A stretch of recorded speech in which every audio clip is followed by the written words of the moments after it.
We're taking calls via Discord. davidpakman.com/Discord is the place to go and the way that you can talk to me. Let's go next to Angel from New York. Angel, you're on the air. Angel from New York, welcome. You're on the air. Oh, sorry about that. I was muted. Now you're unmuted. Oh, we're good. All right. My question for you. I mean, I work for a public sector trade union, a fairly powerful one at that. My question to you is, why do so many people in these trade unions, not talking about teachers or police, since it's fairly obvious where they fall politically and why they do. But why do other people, firefighters, steel workers, why do they seem to lean to the right? Not just on cultural issues, but even economic ones. And what can the left do about that? Because it seems like an unwinnable battle. So I take issue with one aspect of what you're saying. I think you are 100% correct that a lot of the kind of laborer trade union members have absolutely moved to the right in terms of how they vote over the last 20 years. And I think that the part where you're wrong is, if you really sit down and talk to these folks about economic issues, they're very clearly on the left. The problem is that the cultural conservatism of some of those unions, combined with people who just are busy living their lives and aren't really thinking through the economic issues and the proposals of candidates, are just kind of saying, yeah, I believe I'm a Republican.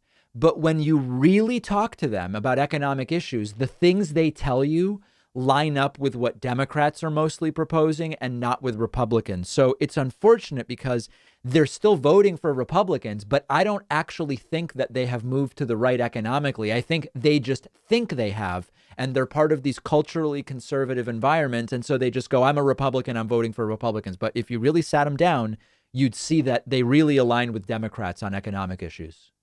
Yeah, I suppose you're right. It's more of a signaling thing. Like I've got family members, I know friends.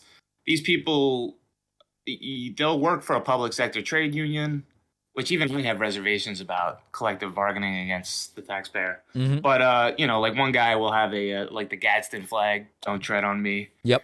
At the very least, they'll signal issues with high taxes or gas prices. So I do think that if you sat them down and really tried to get at how they feel about things, they're definitely to the left.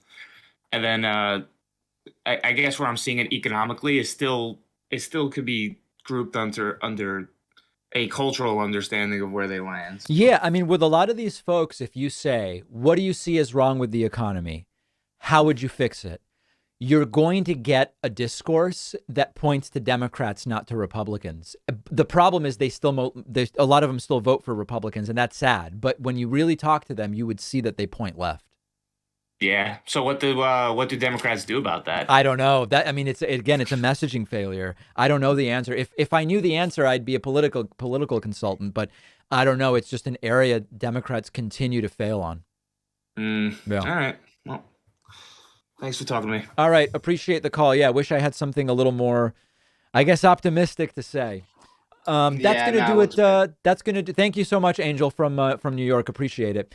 That's going to do it for calls today. I, as always, was unable to get to every caller, but I'm going to try to get to more callers when we take calls again. We'll take a quick break and be right back with more show. One of our sponsors is called Privacy. Privacy is a totally free service that I've been using for years. Privacy lets me create virtual payment cards with one click, and when I use the virtual card, the money is taken out of my bank account. You can create multiple cards, delete them, freeze them, set a spending limit on them. Let's say I'm signing up for a free trial and it requires a credit card. Privacy will autofill a virtual card number, and then after signing up, I can delete that virtual card. So I know I'm not going to be charged again. Something really useful and very practical. Or let's say I'm ordering food over the phone, but I left my wallet somewhere. I don't have my real credit card on me. I can use a virtual card on my Privacy mobile app. But really the best part is you're not out there exposing your real credit card number, so you're not as susceptible to data breaches and identity theft. Privacy is a totally free service, and you'll get $5 to spend when you go to privacy.com/Pakman. The link is right underneath this video.